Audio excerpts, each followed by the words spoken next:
Hello travelers, Boardman21 here, and today got the top 5 speed farming builds for you. These are going to be some of the fastest builds that allow you to go through echoes in the end game to get to your rewards even faster, to find even more loot as quickly as possible. That's not to be confused with speed running through the campaign. These are not meant as speed runners from level 1 all the way to the end of the campaign. These are in the end game system, some of the fastest content builds that you can get that just destroy the content as quickly as possible.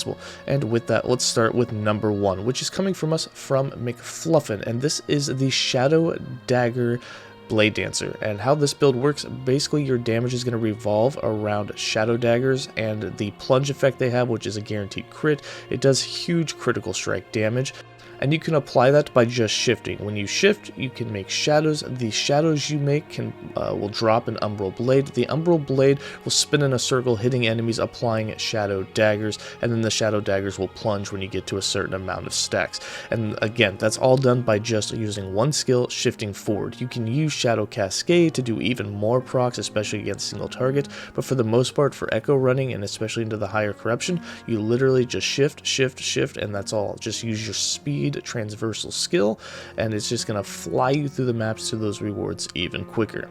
I definitely recommend you check this out, and as always, all the links will be in the description below for all the builds in this video.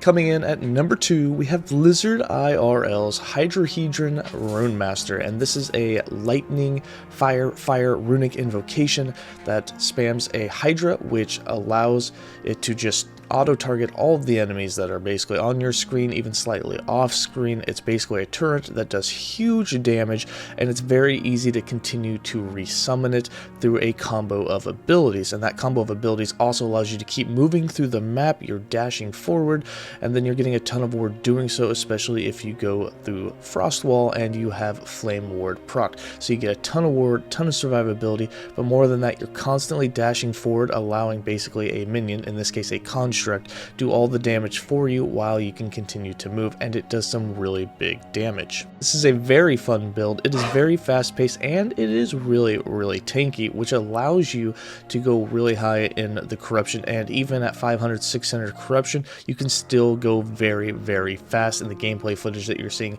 you're over 500 corruption and still able to just basically one-shot mobs as you speed run through the echoes, allowing you to get to those rewards even faster.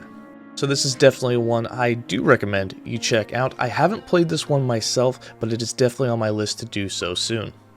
Coming in at number 3, we have McFluffin's Echo Warpath Void Knight, and this is a really fun one. It's my favorite way to play Warpath, which is a channeled ability that has an AoE, and it's one of the ones you can move while channeling it. As you can see in the gameplay, as soon as you start channeling it, you're also moving, which allows you to go from point A to point B as quickly as possible, doing damage in an area, and since you are a Void Knight, you have a chance for that Warpath to echo, allowing stationary Warpaths to be behind you and do damage as you continue to move forward. On single targets, when they have a lot more health, you can have up to 3 Warpaths hitting the same target if you go in a circle around them and have the areas overlap. You can see that this has some decent area to it. You have quite a bit of move speed, and since you can channel infinitely long, that allows you to just constantly be on the move. And lastly, with this build, you can add in some good utility skills such as Volatile Reversal to really boost your move speed and attack speed. You have Sigils of Hope for a ton of extra damage, and you can even insta-cast Anomaly while channeling Warpath to give yourself some extra leech and critical strike chance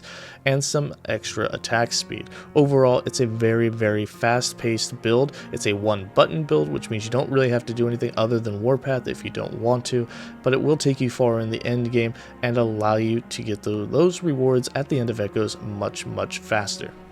Coming in at number 4, we have the Beastmaster Squirrels, and with this, you're using the unique interaction with the Herald of the Scurry helmet, the unique that transforms your wolves into squirrels at a 2-to-1 ratio, allowing your maximum 5 wolves to become 10 squirrels, and they go absolutely nuts on the battlefield. When you start an Echo, they'll instantly start attacking things for you. You can get them to 100% crit. Their crits can do really big crit numbers, allowing them to attack and kill, especially single they'll target high health mobs very, very fast. They do lack a little bit of AoE, but that doesn't stop you from just Fury Leaping, using your transversal skill all the way from start to finish in a map, allowing you to clear it really, really quick. And like I said, they do a ton of damage and have good survivability, so you can go into high corruption with it and just do it very, very fast. Once again, getting as many rewards as possible as quickly as possible. And coming in at number 5, we have the Flame Wraith Necromancer.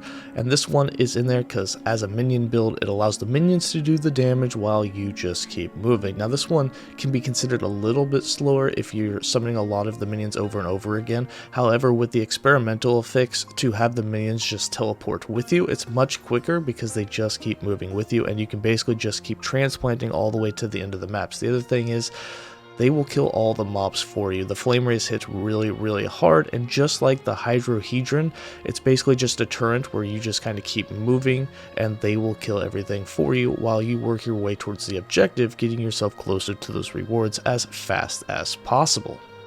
Alright, that's going to be it for the top 5 speed farming builds. Let me know in the comments below if you think that you got one that would be in the top 5 that's better than one that you saw here. Again, I've played most of these except for the Hydra build, and they are very, very quick. Of course, you can put personal touches on them, and there's little things that can make them go a little bit quicker. Perhaps you get a little bit better gear than what was shown in the gameplay, but they are very, very fast, and they have a very high ceiling of scaling that allows you to get even quicker with them as you get legendaries and other sorts of high tier 7 affixes and such to really push them to the ultimate ceiling.